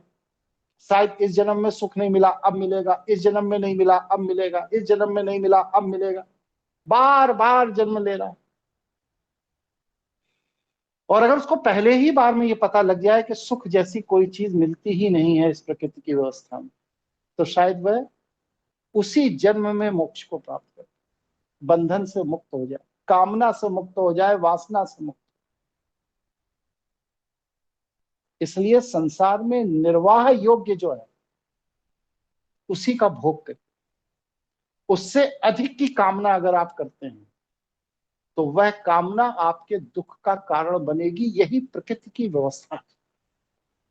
इतिहास में हजारों महापुरुषों का उदाहरण हम आपको दे सकते, एक से एक ज्ञानी, पुरुषार्थी, मेधावी, और सबको अंततः जीवन के अंत में दुखी ही हाथ लगा और कुछ नहीं। कोई साथी कोई प्रश्न करना चाहते हैं? ऐसा तो नहीं मेरी बात से सब सदमे में चले गए हो, कह रहे ये क्या, हम लोग तो कुछ और ही सोचकर जीवन जी रहे थे, कहाँ फंस गए मिश्रा जी के चक्कर में। सदमा तो नहीं है जी, पर जैसे अभी विपिन जी बोले थे, आप हिला दिया जी, आपने पूरे सारे कॉन्सेप्ट हिल गए जी। पर इसमें एक विचार प्रश्न उठता है जी कि जब हम इस वास्तविकता को एक स्तर पे सत असत और दुख सुख की बात कर रहे हैं तो एक ये बात आपकी समझ में आती है। और फिर अगर हम 2-4 दिन पहले के सत्र में हम जाए तो हम एक बात कर रहे थे कि भारतवर्ष में एलॉन मस्क क्यों नहीं हो सकते, मतलब कि हम सामाजिक या व्यवहारिक परिस्थिति में हम क्यों नहीं वो यश या वो धन दौलत प्राप्त कर सकते हैं। तो ये दोनों चीजों में मतलब हालांकि दोनों अलग अलग स्तर की विरोधाभास बातें आपको हैं। दिख रहा है ना? हाँ जी, क्योंकि दोनों अलग अलग स्तर की बातें हैं, लेकिन क्योंकि ना मैं ना, एक व्यक्ति दोनों हूँ। चीजों में कोई विरोधाभास नहीं। मैंने अभी अभी मेरा अब विषय को लगता है बीच में ड्रॉप कर जाता। मैंने कहा संसार में जीने के लिए संसार का व्यवहारिक ज्ञान होना चाहिए। हम लोग संसार में अव्यवहारिक ज्ञान के तहत जीते हैं। हम लोग मंदिर में घंटी बजा लेंगे, व्रत रह लेंगे, लक्ष्मी जी को पेड़ा चढ़ा जाएंगे, हनुमान जी को चालीसा सुना देंगे। इसी तरह के और भी तमाम धर्म ग्रंथों में जो अलग अलग धर्मों में बताया गया आदमी करता रहता है। ये सब अव्यवहारिक, क्योंकि हमें ये बताया गया, हम हिंदू हैं, कि भाई विष्णु जी की आराधना करने से राज सत्ता मिल जाती है और लक्ष्मी जी की आराधना करने से धन मिल जाता है। तो अब हम उस धन की प्राप्ति के लिए विष्णु और लक्ष्मी की चमचागिरी शुरू कर, तो जबकि उनसे कुछ नहीं मिलता। अगर उनसे कुछ मिल रहा होता तो ये जो पीठों के अंदर शंकराचार्य बैठे हैं, ये अपने चांदी की खड़ाऊ लेकर शहर शहर ना घूम रहे होते। हम लोगों से बहुत ज्ञानी है ये लोग। ये लोग विष्णु जी और लक्ष्मी जी को वहीं सिद्ध करके वहीं अरबपति हुए होते हैं। जो साल में 8 महीने ये लोग घूमते हैं चंदा बटोरने के लिए पूरे देश भर में, वो ना घूमते, क्योंकि अंतः मन में वो भी ये जानते हैं कि जो हम विष्णु और लक्ष्मी की कहानी बता रहे हैं ये बस सिर्फ झूठ है, छल है, प्रपंच है, मिथ है, होता जाता है, इससे कुछ भी नहीं। ये वो भी जानते।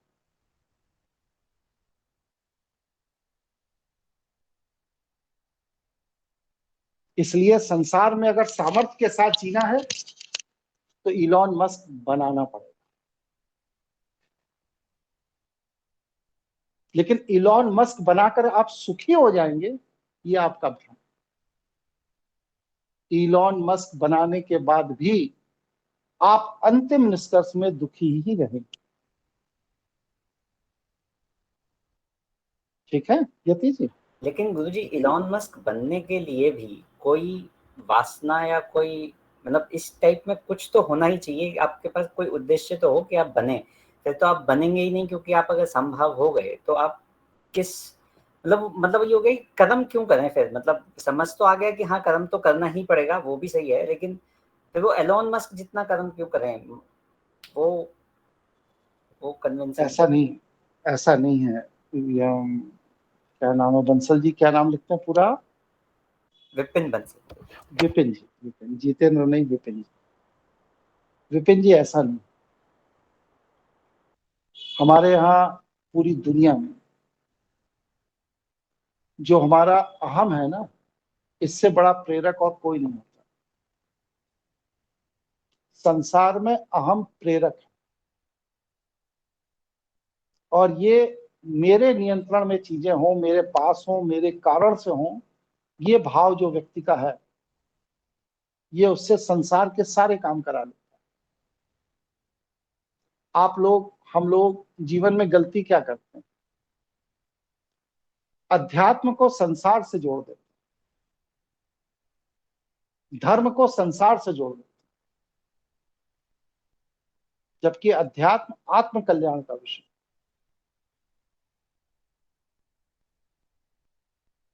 आत्म कल्याण का अगर भाव है तो आपको तटस्थ होने के लिए ईश्वर की यह व्यवस्था का अंतिम सत्य जानना आवश्यक है कि अहंकार दुख से ही नष्ट होगा, सुख से नहीं हो। लेकिन इसके बाद भी अगर आप तटस्थ हैं,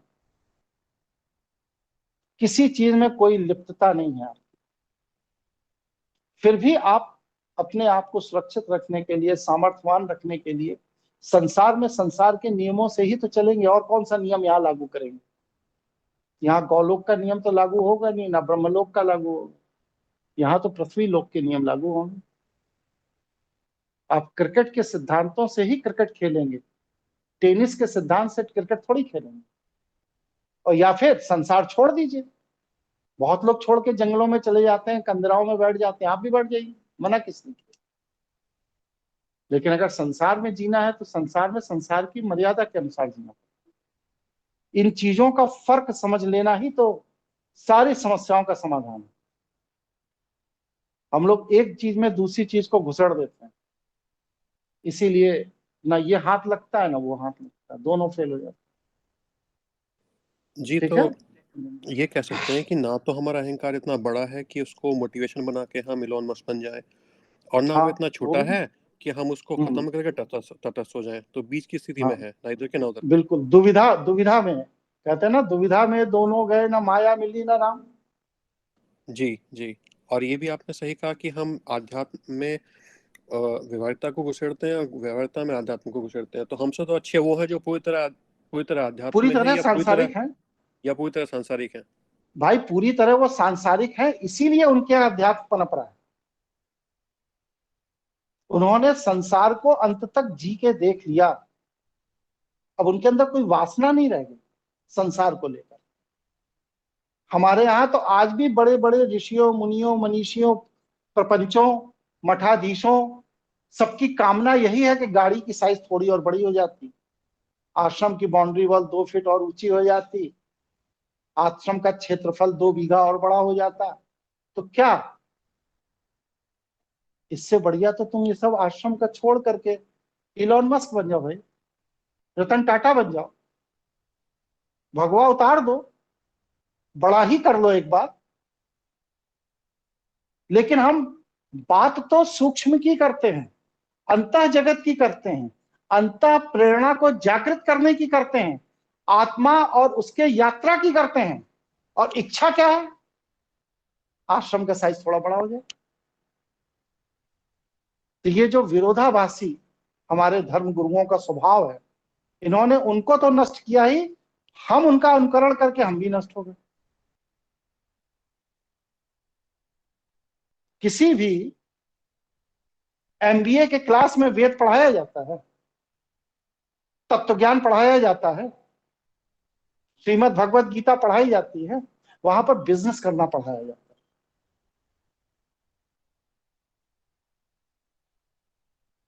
तो वो बिजनेस करना सीखते हैं लोग। आश्रमों में क्या है? काम बिजनेस है, उद्देश्य बिजनेस है, लक्ष्य बिजनेस है, लेकिन बात अंतश्चेतना की हो रही, उपनिषद की हो रही। इसलिए उन्हें बैलेंस करने के लिए झूठ बोलना पड़ता है। वो झूठ क्या है? कि राम रक्षा स्तोत्र पढ़ने से आपका ये कल्याण हो जाएगा, ये झूठ। श्रीमद् भगवत गीता पढ़ने से आपको ये प्राप्त हो जाएगा, झूठ है। ऐसा नहीं कि प्राप्त नहीं हो सकता, होगा, लेकिन वहां पर कथनी और करनी दोनों राम के अनुरूप होनी चाहिए, गीता के अनुरूप होनी चाहिए। जब जो व्यक्ति हमें प्रवचन दे रहा है उसी का अपना विकास नहीं हो पाया पूरे जीवन भर, मरते वक्त तक मैंने देखा है 80-80 साल के बुजुर्ग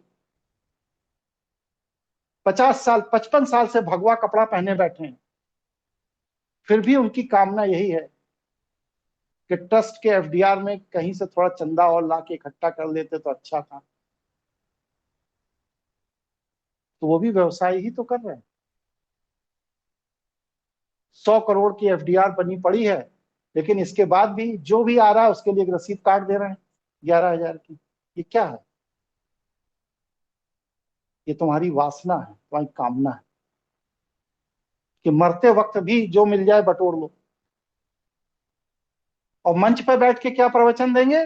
सब माया है, कुछ साथ नहीं जाएगा, मरते वक्त कुछ भी हाथ नहीं लगेगा, सब यहीं छोड़ के जाना है, इसलिए इसकी चिंता मत करो। और कार्यालय में बैठ के क्या होगा? अरे आप बहुत बड़े वकील हैं, अरे कुछ धर्म के नाम पर बच्चा वो चंदा दीजिए, लीजिए मैं आपकी 11,000 की रसीद काट दे रहा हूं। तो ये जो दोगला व्यक्तित्व है हमारे धर्म गुरुओं का, हर धर्म में, ईसाइयों में, मुसलमानों में, पारसियों में, सब जगह यही दोगला व्यक्तित्व ही समाज के विघटन नष्ट हो जाने का कारण। किसी एक मार्ग पर चलो, जो तुम बोल रहे हो वही चलो, किसी दूसरे मार्ग पर चलने की जरूरत नहीं। और इसी तरह हम लोग भी पूरे जीवन दोगले जीते हैं। संसार में भी सफल होना चाहते हैं और अध्यात्म में भी सफल होना चाहते हैं, दोनों विरोधाभासी चीजें। इसीलिए जीवन भर दुविधा में फंसे फंसे फंसे फंसे अंततः न संसार में ही सफल हो पाते हैं, ना अध्यात्म में ही सफल हो पाते हैं, दोनों जगह से असफल हो जाते हैं।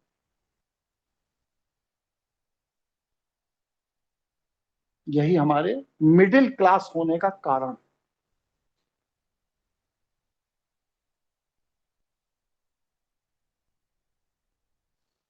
ठीक है। तो क्या ये पॉसिबल ही नहीं है कि हम समाज में रहते हुए जीवन निर्वाह भी ठीक ठीक करते रहें और आध्यात्म में भी ठीक ठीक प्रोग्रेस कर लें? ऐसा संभव है, लेकिन उस स्तर का बौद्धिक विकास करना पड़ता। जी जी। उस स्तर का बौद्धिक विकास आप देख तो रहे हैं कि बुरा मत मानिएगा सब लोग, 6-8 क्लास हो गए, अभी 10 पूर्वाग्रह कोई व्यक्ति अपने नहीं बता पाया। अब आप इसी से सोच लीजिए कि अभी सूची बनाने बैठ जाऊंगा, कम से कम मैं 500 पूर्वाग्रह गिना दूंगा, 500, इससे कम नहीं गिनाऊंगा। लेकिन आप 10 नहीं देख पा रहे हो। क्यों? क्योंकि जो आपके जीने का तरीका है वो इतना नशे से भरा हुआ है कि उस नशे में आप अपने आप को दृष्टा भाव में ला ही नहीं पा रहे हो। और जब आप नशे से दृष्टा भाव में नहीं ला पा रहे हो तो कभी भी अपने पूर्वाग्रह को देख ही नहीं पाओगे। जितने लोगों ने मुझसे बात की अभी 20-25 मिनट, एक भी व्यक्ति इसमें ऐसा नहीं जिसने अपने को दृष्टा भाव से देखा। सबने अपना, मेरा ये विचार, मेरा ये पूर्वाग्रह, मेरा ये विचार, मेरा ये पूर्वाग्रह, इस दृष्टि से अपने को देखा। और जबकि मैं पहले दिन से ही कह रहा हूं कि अगर छोड़ना है, संस्कार की चिकित्सा करनी है, तो सबसे पहले अपने को दृष्टा भाव से देखना शुरू करो। क्योंकि जब आप पूर्वाग्रहित होकर अपने को देखते हो तो आपको अपने पूर्वाग्रह दिखेंगे ही नहीं। जितनी चीजें आप लोगों ने बताई इनमें कोई भी पूर्वाग्रह नहीं। कोई सूचना है तो कोई आदत है, कोई परिवेश का प्रभाव है, पूर्वाग्रह कोई नहीं।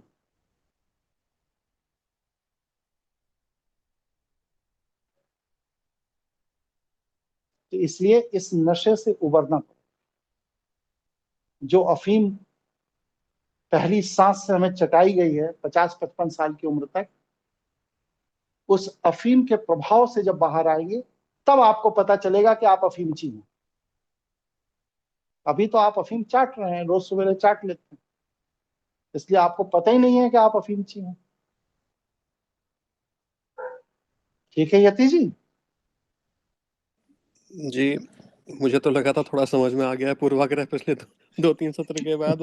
आपने तो सब पे पानी फेर दिया जी। मुझे तो इस बात का आभास लग रहा था गुरुजी कि आप शायद ये बोलेंगे कि ऐसा कुछ, लेकिन आप मतलब आपने बोल ही दिया कि ये सब नहीं है और मतलब सही है। लेकिन ये तो फिर हाँ, अब क्या करें जी? अब तो मतलब वापस पेविलियन में आ गए दोबारा? नहीं तो इसीलिए तो भाई आप देखिए, पहले हम पुराने क्लासेस में क्या करते थे, हम पहले सब बता देते थे फिर आपसे अपेक्षा करते थे। लेकिन यहाँ मैं अब क्या कूटनीतिक तरीके से पढ़ा रहा हूँ। जी जी।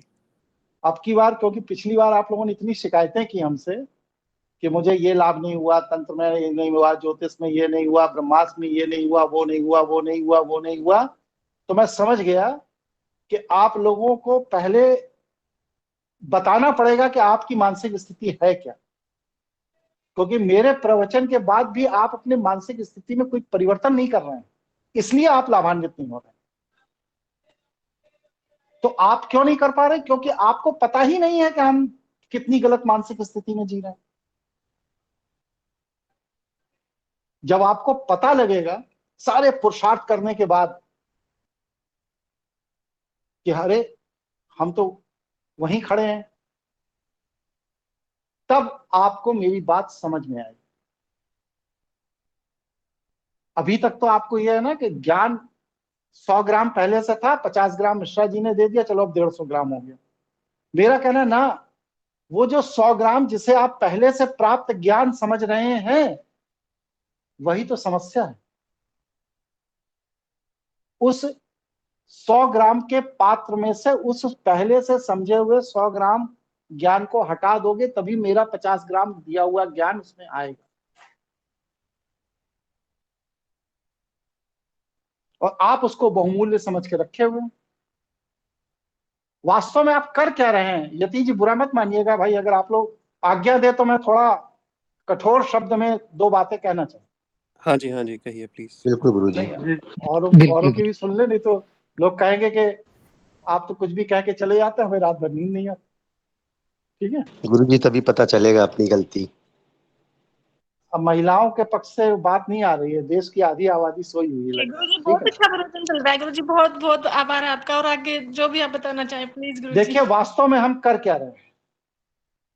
2 राजघराने की लड़ाइयों को धर्म से जोड़कर उसमें अपना संपूर्ण पीढ़ी दर पीढ़ी बर्बाद कर, और कुछ। एक राजघराना रघुवंश और दूसरा राजघराना कुरुवंश।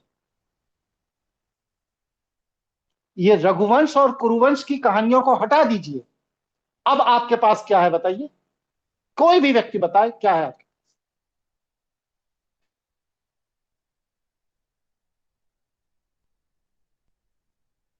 धर्म के नाम पर आप 2 राजघरानों की लड़ाइयों को ढो रहे हैं, और क्या कर रहे हैं अपने सनातन धर्म के नाम पर? उछी मोटा पटक मचाए हुए, पीढ़ी दर पीढ़ी से मचाए हुए। शांत मन से चिंतन करें। वो 2 राजघराने जो आपसी कलह में नष्ट हो गए, वो हमारे धर्म का हिस्सा अगर हैं, तो हमारे अंदर कितनी कलह बसी होगी।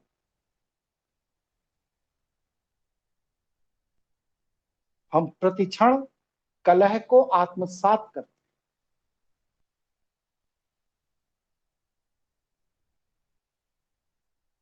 क्योंकि 2 कलह की कहानियां ही हमारे जन्म और ये हमारे धर्म का आधार।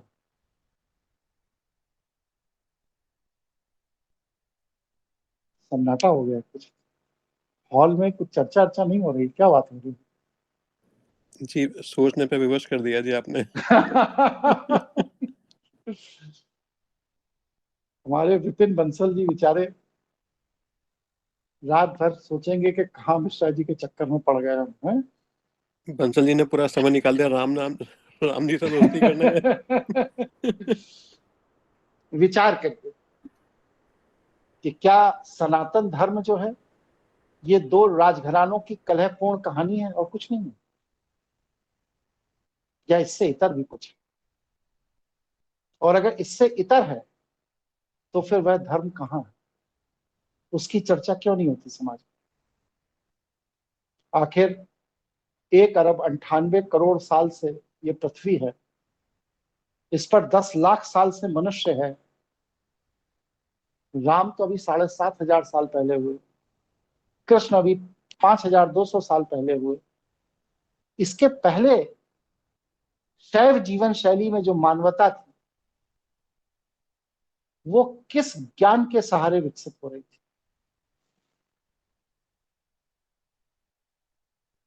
रामायण और महाभारत की सारी कहानियों को अलग कर दीजिए, इसके बाद ढूंढिए कि वह कौन सा ज्ञान था जिसने मानवता को विकसित किया।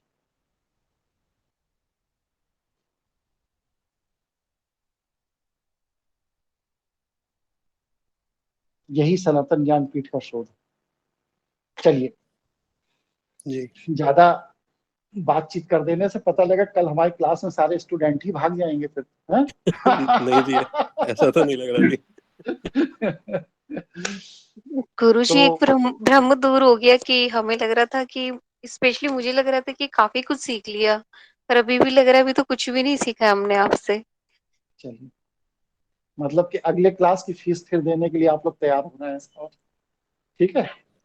नहीं, मैंने जी राजकिशोर जी बोल, मैं कह रहा हूँ कि मैं बड़ा स्तब्ध हो गया जब मैं अपने 10 पूर्वाग्रह की सूची नहीं बना पाया। ये मैंने कहा आपसे, तो इसका मुझे अभी तक अफसोस है। और कैसे कोई बनाऊं? राजकिशोर जी मत करिए अफसोस, मैंने 15 की बनाई थी, वो भी पता चला पूर्वाग्रह नहीं है, तो हम सभी एक ही नाम है जी। चलिए कोई बात नहीं, तो कल क्लास रखना है ना सब लोगों को? जी जी तो कल के क्लास को हम लोग अपने समय से शुरू करेंगे, और आज धन्यवाद देंगे हम सभी लोग राजकिशोर जी को कि इनकी वजह से दुख पर चर्चा हो। ऐसे किसी प्रवचन में क्रोध पर चर्चा हुई थी, एक कोई प्रवचन था उस पर काम पर चर्चा हुई थी।